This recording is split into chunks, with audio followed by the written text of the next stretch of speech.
Homeland 3 BHK premium gated community apartments at Balanagar near Kukatpalli Y Junction. Visit the site today and book your dream home. Nagar Kurnool MLA Kuchilakudi Rajesh Reddy మొదటిసారి ఎమ్మెల్యేగా పోటీ చేసి గెలిచి star image సంపాదించుకున్నప్పటికీ తనని తాను elevate చేసుకోవడంలో మాత్రం సక్సెస్ కాలేకపోతున్నారట. నిధులు తెచ్చి నియోజకవర్గంలో అభివృద్ధి పరుగులు పెడుతున్నప్పటికీ ఆ అభివృద్ధికి సంబంధించిన ప్రచారం మాత్రం క్యాంప్ ఆఫీస్ గోడలకే పరిమితమవుతోందట.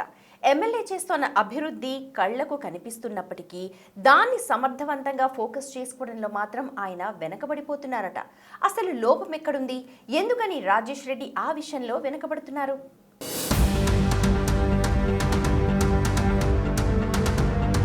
నాగర్ కర్నూలు నియోజకవర్గం అంటే తెలియని వారు ఉండరు. ఇక్కడ గత అసెంబ్లీ ఎన్నికల్లో ఒకరు కాదు ఇద్దరు జనార్దనులు ఏకమైనప్పటికీ కూడా ఆ యువ నాయకుడి విజయాన్ని మాత్రం ఆపలేకపోయారు. అంచనాలు లేకుండా బరిలోకి దిగిన ఆ నాయకుడు కొత్త చరిత్రను తిరగరాశాడు. నాగర్ కర్నూలు నియోజకవర్గంలో 10 సంవత్సరాల పాటు ఏకఛత్రాధిపత్యం కొనసాగించిన బీఆర్ఎస్ ఎమ్మెల్యే మర్రి జనార్దన్ రెడ్డిపై గెలిచి నియోజకవర్గంలో కాంగ్రెస్ జెండాను ఎగరవేశారు కూచుకుళ్ల రాజేష్ రెడ్డి.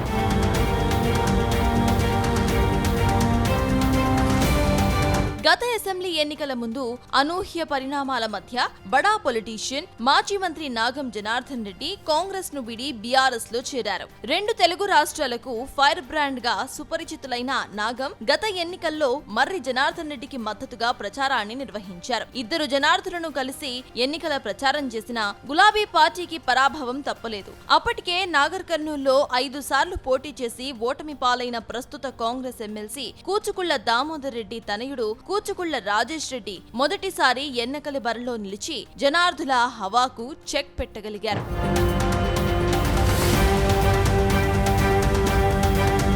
అసెంబ్లీ ఎన్నికల్లో ఎమ్మెల్యేగా గెలిచిన కూచుకుళ్ల రాజేష్ రెడ్డితో పాటు వెంటనే జరిగిన ఎమ్మెల్సీ ఎన్నికల్లో సైతం ఆయన తండ్రి దామోదర్ రెడ్డి విజయాన్ని సాధించారు. అక్కడి నుండి తండ్రి కొడుకులు కలిసి నియోజకవర్గ అభివృద్ధిపై దృష్టి సారించారు. గడిచిన 2.5 ఏళ్లలో నియోజకవర్గ అభివృద్ధి కోసం సుమారు 1000 కోట్ల రూపాయలు ప్రభుత్వ నిధులను తీసుకువచ్చారు. అయితే చేస్తున్న అభివృద్ధి పనులను బయటకు ప్రచారం చేయడంలో పూర్తిగా విఫలమవుతున్నారట వీళ్లు. నియోజకవర్గ కాంగ్రెస్ పార్టీలో సోషల్ మీడియా సైలెంట్ మోడ్ లోకి వెళ్లిపోయిందని టాక్ వినిపిస్తోంది. పార్టీ అధికారంలో ఉన్నప్పటికీ media communications team social media విభాగం మధ్య సమన్వయం లేకపోవడం తీవ్ర చర్చకు దారితీస్తోందట. పార్టీ విధానాలు, ప్రభుత్వ కార్యక్రమాలు ప్రజల్లోకి సమర్థవంతంగా తీసుకువెళ్లాల్సిన బాధ్యత ఉన్నప్పటికీ నాయకుల మధ్య సమన్వయ లోపంతో ఎవరి దారి వారిదే అన్నట్లుగా పార్టీ రూల్స్ బ్రేక్ చేస్తున్నారని పొలిటికల్ సర్కిల్లో టాక్ నడుస్తోంది. నాగర్ కర్నూలు నియోజకవర్గం కాంగ్రెస్ లో రాను రాను పరిస్థితి మరింత విచిత్రంగా తయారవుతుందట. పార్టీ కార్యకర్తలు సోషల్ మీడియా వారియర్స్ మధ్య సమన్వయం కరువై 4 వర్గాలుగా విడిపోయి పనిచేస్తున్నారని నియోజకవర్గ ప్రజలు గుసగుసలాడుకుంటున్నారు. మాకే పేరు రావాలని, ఎవరికి వారు తమకే క్రెడిట్ దక్కాలని ప్రచార ఆర్భాటాల్లో వెనుకపడిపోయి పార్టీ అభివృద్ధి కంటే వ్యక్తిగత ప్రతిష్టనే ఎక్కువ దృష్టి పెడుతున్నారట.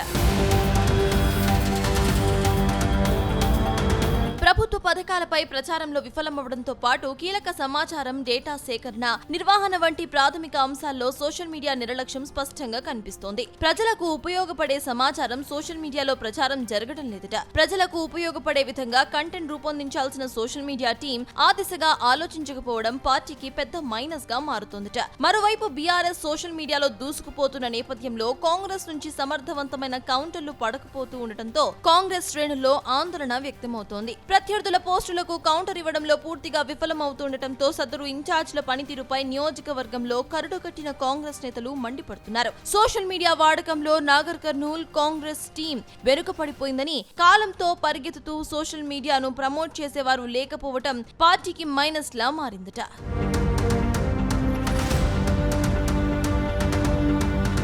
2023లో కాంగ్రెస్ పార్టీ తెలంగాణలో అధికారాన్ని దక్కించుకున్నప్పటికీ నాగర్ కర్నూల్లో ఇప్పుడు అదే పార్టీకి సోషల్ మీడియా పెద్ద తలనొప్పిగా మారిందట. అధికారంలోకి రావడానికి కీలక పాత్ర పోషించిన సోషల్ మీడియానే ఇప్పుడు ప్రభుత్వ పనితీరును ప్రజల్లోకి తీసుకువెళ్లడంలో పూర్తిగా విఫలమవుతోందన్న అభిప్రాయం వ్యక్తమవుతోంది. నాగర్ కర్నూలు నియోజకవర్గంలో ఎమ్మెల్సీ కూచుకుళ్ల దామోదర్ రెడ్డి, ఎమ్మెల్యే కూచుకుళ్ల రాజేష్ రెడ్డి కృషితో కాంగ్రెస్ కు బలం పెరిగింది. ప్రత్యేక తెలంగాణ ఏర్పాటు తర్వాత 10 ఏళ్లకు కాంగ్రెస్ పార్టీకి అధికారం దక్కడంతో వారి పాత్ర ఉందని స్థానికులు అంటూ ఉంటారు.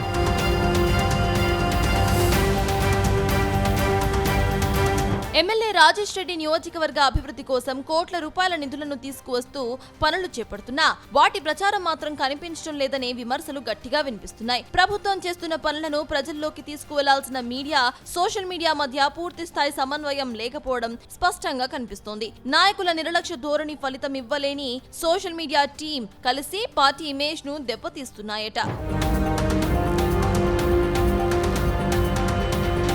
T20 క్రికెట్ ఆడాల్సిన సమయంలో టెస్ట్ మ్యాచ్ ఆట తీరు ప్రదర్శిస్తున్నట్లు కాంగ్రెస్ సోషల్ మీడియా పనితీరు ఉందన్న సెటైర్లు ఎక్కువైపోతున్నాయి. ప్రతిపక్షం చేస్తున్న దుష్ప్రచారాన్ని ఢీకొట్టడంలో కూడా కాంగ్రెస్ సోషల్ మీడియా విఫలమవుతోంది. ఫలితంగా ప్రభుత్వం అమలు చేస్తున్న సంక్షేమ పథకాల గురించి కూడా ప్రజలకు సమాచారం లేకుండా పోతోందట. ఇప్పటికైనా పార్టీ నాయకత్వం మేల్కొని సోషల్ మీడియా వ్యవస్థలో మార్పులు చేయకపోతే భవిష్యత్తులో ఇది మరింత పెద్ద నష్టానికి దారితీసే ప్రమాదం ఉందని రాజకీయ విశ్లేషకులు హెచ్చరిస్తున్నారు.